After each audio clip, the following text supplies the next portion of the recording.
ರವಿಶಂಕರ್ಗೆ ಭಾವನಾ ಸವಾಲ್. ನೀಲುನಿಂದ ಆಕ್ಸಿಡೆಂಟ್ ಸಾಕ್ಷಿ ನಾಶ. ಜಿ ವಾಹಿನಿಯಲ್ಲಿ ಪ್ರಸಾರ ಆಗುತ್ತಿರೋ ಲಕ್ಷ್ಮೀ ನಿವಾಸ ಸೀರಿಯಲ್ ಸಖತ್ ಇಂಟ್ರೆಸ್ಟಿಂಗ್ ಆಗಿದೆ. ಗಂಡ ಸಿದ್ದೇಗೌಡರನ್ನ ಜೈಲಿಂದ ಹೊರಗೆ ತರಲು ಭಾವನಾ ಸಂಕಷ್ಟ ಪಡುತ್ತಿದ್ದಾಳೆ. ಶ್ರೀಕಾಂತ್ ಮಗಳು ಖುಷಿ ಹೇಳಿದ ಲಾರಿ ಸಾಕ್ಷಿ ಹಿಡಿದು ಹೊರಟ ಭಾವನಾಗೆ ದೊಡ್ಡ ಆಘಾತವಾಗಿದೆ. ಶ್ರೀಕಾಂತ್ ಆಕ್ಸಿಡೆಂಟ್ ಕೇಸ್ನಲ್ಲಿ ಸಿದ್ದೇಗೌಡರ ಕೈವಾಡ ಇಲ್ಲ, ಬೇರೆ ಯಾರೋ ಆಕ್ಸಿಡೆಂಟ್ ಮಾಡಿ ಅದನ್ನ ಸಿದ್ದು ತಲೆಗೆ ಕಟ್ಟಿದ್ದಾರೆ ಅನ್ನೋದು ಗೊತ್ತಾಗಿದೆ. ಆದ್ರೆ ಪ್ರಬಲ ಸಾಕ್ಷಿ ನೀಲು ಹತ್ತಿರ ಇದ್ದು ಅದನ್ನ ಆಕೆ ತನ್ನ ಉಪಯೋಗಕ್ಕೆ ಬಳಸಿಕೊಳ್ಳುತ್ತಿದ್ದಾರೆ. ಸಂಪೂರ್ಣ ಸಂಚಿಕೆಯಲ್ಲಿ ಏನೆಲ್ಲ ಆಗ್ತಿದೆ ಅನ್ನೋದನ್ನ ಹೇಳ್ತೇವೆ. ಎಲ್ಲೂ ಕೂಡ ಸ್ಕಿಪ್ ಮಾಡದೆ ಈ ಸ್ಟೋರಿ ನೋಡಿ. ಸಿದ್ದೇಗೌಡರನ್ನ ಭಾವನಾ ಮದುವೆ ಆದಾಗಿನಿಂದಲೂ ಅವರಿಬ್ಬರಿಗೆ ಒಂದಿಲ್ಲೊಂದು ಸಮಸ್ಯೆ ಮಾಡುತ್ತಲೇ ಇದ್ದಾರೆ ನೀಲು. ಆದ್ರೆ ಇದ್ಯಾವುದಕ್ಕೂ ಭಾವನಾ ಹೆದರುತ್ತಿಲ್ಲ. ಈಗ ರವಿಶಂಕರ್ ಮಾಡಿರೋ ಆಕ್ಸಿಡೆಂಟ್ ವಿಡಿಯೋ ಸಾಕ್ಷಿ ಇಟ್ಕೊಂಡು ಸಿದ್ದೇಗೌಡರ ಕೇಸ್ ರಿಓಪನ್ ಮಾಡಿಸಿದ್ದಾರೆ. ಹೀಗಾಗಿ ಬೇಲ್ ಕ್ಯಾನ್ಸಲ್ ಆಗಿದ್ದು ಸಿದ್ದು ಮತ್ತೆ ಜೈಲು ಸೇರುವಂತಾಗಿದೆ. ಇನ್ನು ಖುಷಿ ಪುಟ್ಟ ನಮ್ಮ ಕಾರಿಗೆ ಮೊದಲು ಆಕ್ಸಿಡೆಂಟ್ ಮಾಡಿದ್ದು ಲಾರಿ, ನಂತರ ಕಾರ್ ಬಂದು ಡಿಕ್ಕಿ ಹೊಡೆದಿದ್ದು ಅಂತ ಹೇಳಿದ್ದಾಳೆ. ಮತ್ತೆ ಆ ಡ್ರೈವರ್ ನಮ್ಮ ಮನೆಗೆ ಆಗಾಗ ಬಂದು ಹೋಗ್ತಾರೆ ಅಂತಲೂ ಹೇಳಿದ್ದಾಳೆ.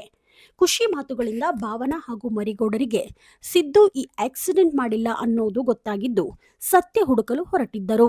ಪಾಪ ಮರಿಗೌಡರು ತನ್ನ ಹೆಂಡತಿ ನೀಲುವೆ ಇದ್ರ ಹಿಂದೆ ಇರೋದು ಅನ್ನೋದು ತಿಳಿಯದೆ ಆಕೆಯ ಮುಂದೆ ನಮ್ಮ ತಮ್ಮ ಸಿದ್ದು ಆಕ್ಸಿಡೆಂಟ್ ಮಾಡಿಲ್ಲ, ಲಾರಿ ಡಿಕ್ಕಿ ಹೊಡೆದಿದ್ದಕ್ಕೆ ಶ್ರೀಕಾಂತ್ ಮತ್ತು ಅವರ ತಾಯಿ ಸಾವಾಗಿದೆ, ಇದನ್ನ ಯಾರು ಬೇಕೋ ಅಂತ ಮಾಡ್ತಿದ್ದಾರೆ, ಆ ಲಾರಿ ಆಕ್ಸಿಡೆಂಟ್ ನ ದಿನ ಟೋಲ್ನಲ್ಲಿ ಪಾಸ್ ಆಗಿರೋದು ಸಿಸಿಟಿವಿಯಲ್ಲಿ ರೆಕಾರ್ಡ್ ಆಗಿದೆ ಅನ್ನೋ ಸುಳಿವು ನೀಡುತ್ತಾರೆ. ಇದರಿಂದ ಕೂಡಲೇ ರವಿಶಂಕರ್ಗೆ ಕಾಲ್ ಮಾಡಿ ಎಲ್ಲವನ್ನ ನೀಲು ಹೇಳಿದ್ದಾಳೆ. ಹೇಗಾದ್ರೂ ಮಾಡಿ ಆ ಲಾರಿ ಮತ್ತು ಡ್ರೈವರ್ ಸಾಕ್ಷಿ ನಾಶವನ್ನ ಮಾಡಿದ್ದಾರೆ. ಅಪಘಾತದಲ್ಲಿ ಲಾರಿ ಡ್ರೈವರ್ ಸಾವನ್ನಪ್ಪಿದ್ದಾನೆ ಅನ್ನೋ ಮಾಹಿತಿ ಲಭ್ಯವಾಗಿದೆ. ಇತ್ತ ರವಿಶಂಕರ್ಗೆ ಭಾವನಾ ಸವಾಲ್ ಹಾಕಿದ್ದಾಳೆ. ಈ ಆಕ್ಸಿಡೆಂಟ್ ಹಿಂದೆ ನೀವೇ ಇದ್ದೀರಾ ಅನ್ನೋದು ನನಗೆ ಚೆನ್ನಾಗಿ ಗೊತ್ತು ಅಂತ ಹೇಳಿದ್ದಾಳೆ. ರವಿಶಂಕರ್ ನನ್ನ ಹತ್ತಿರ ಸಾಕ್ಷಿ ಇದೆ ಅಂದ್ರೆ ಅದಕ್ಕೆ ತಿರುಗೇಟ್ ಕೊಟ್ಟಿರೋ ಭಾವನಾ ನನ್ನ ಹತ್ರವೂ ಸಾಕ್ಷಿ ಇದೆ ಎಂದು ಹೇಳಿದ್ದಾಳೆ. ಇನ್ನು ಇತ್ತ ಹೆಂಡತಿ ಸೌಪರ್ಣಿಕಾ ಹಾಗೂ ಖುಷಿಗೆ ಕೋರ್ಟ್ಗೆ ಬನ್ನಿ ಎಂದು ರವಿಶಂಕರ್ ಕರೆದಿದ್ದಾನೆ. ಕೋರ್ಟ್ಗೆ ನಾವು ಬರಲ್ಲ ಅಂತ ಹೇಳಿದ ಸೌಪರ್ಣಿಕಾಗೆ ರವಿಶಂಕರ್ ಆವಾಜ್ ಹಾಕಿದ್ದಾನೆ. ನೀನ್ ಬರ್ಬೇಕು ಅಂದ್ರೆ ಬರ್ಬೇಕು, ಇಲ್ಲ ಅಂದ್ರೆ ನನ್ನ ಇನ್ನೊಂದು ಮುಖ ನೋಡ್ಬೇಕಾಗುತ್ತೆ ಎಂದು ವಾರ್ನಿಂಗ್ ಮಾಡಿದ್ದಾನೆ. ಭಾವನಾ ಸಿದ್ದೇಗೌಡರನ್ನ ಹೇಗೆ ಜೈಲಿನಿಂದ ಬಿಡಿಸುತ್ತಾಳೆ ಅನ್ನೋದೇ ಇಂಟ್ರೆಸ್ಟಿಂಗ್ ಆಗಿದೆ.